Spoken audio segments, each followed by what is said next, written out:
Hello guys! Ano po ba yung mas magandang gamitin na pang vlog? Ito po bang Facebook page or ito nga pong Facebook profile? So ano po yung mga disadvantages at ano po yung advantages po nito? Okay, so una po ito pong Facebook page po natin. Ano po yung advantage na makukuha po natin dito?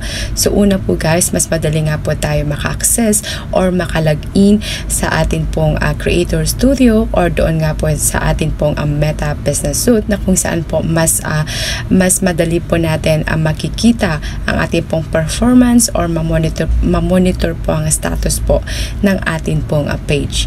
At pangalawa po, mas madali nga po tayo maka-upload ng video.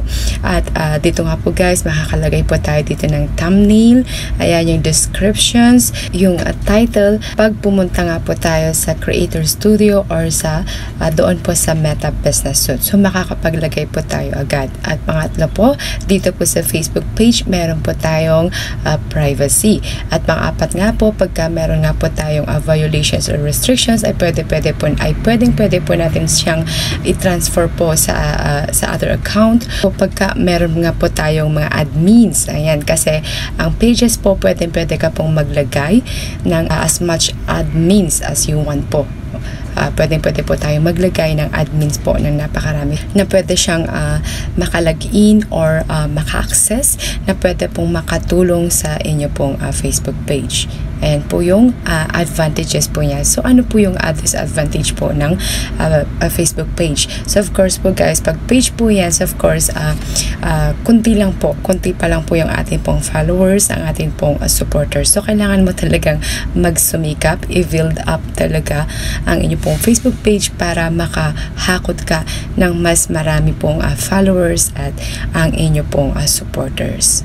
And what about po sa Facebook profile? So ano po yung advantage? Okay, unahin po natin yung advantage na makukuha po natin pag gumamit po tayo ng Facebook profile. So dito nga po guys, meron na po tayong mga followers, ayan, mga supporters, mga friends po. Ayan po, na dati pa po noon, ayun na po, meron na po talaga tayong followers po yan. Okay, so yung pangalawa po, ayan, so mas marami nga po tayo makukuha po na mga viewers, mga reactions. At yun nga po guys, yung mga followers po natin, yung mga friends po natin, yung family po natin.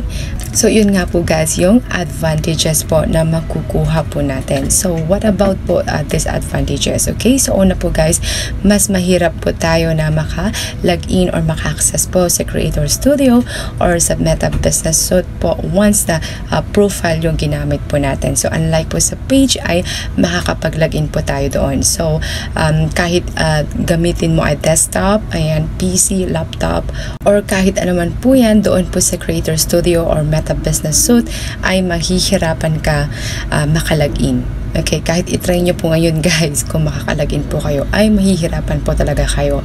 Okay, so ano pa ba yung pangalawa? So once guys na ma-restrict po kayo or magkaroon po kayo ng restrictions or violations po sa inyo po mismong profile account, ayan, Facebook profile, ay mahihirapan po yan matatanggal, mahihirapan po yan na maibalik. Okay, masasayang lang po guys yung account nyo pagka ganun. So pagka when it comes to vlogging talaga, as recommended po talaga gamitin po natin as page po. Okay, so yun po. At yung pangatlo nga po ay ito nga pong wala po tayong privacy. So once po na naka-turn on professional mode ang inyo pong profile ay mawawalan ka na po ng privacy. So yun lang po guys yung pagka-differences po pag ang ginamit nyo po ay Facebook profile or ang Facebook page. Pero nasa sa inyo naman po kung ano po yung alam nyo po na mas magandang gamitin.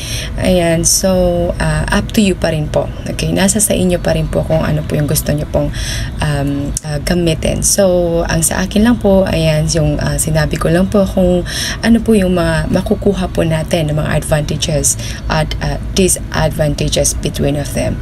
Okay, so yun lamang po guys. So kung meron lang po kayong katanungan, mag-comment na po kayo dito po sa baba. At please po guys, ayan, so wag nyo pong kalimutan, ayan, so mag-subscribe po, i-follow po, at ipashare na rin po ito pong video po na ito. Thanks for watching and God bless us all. Bye bye!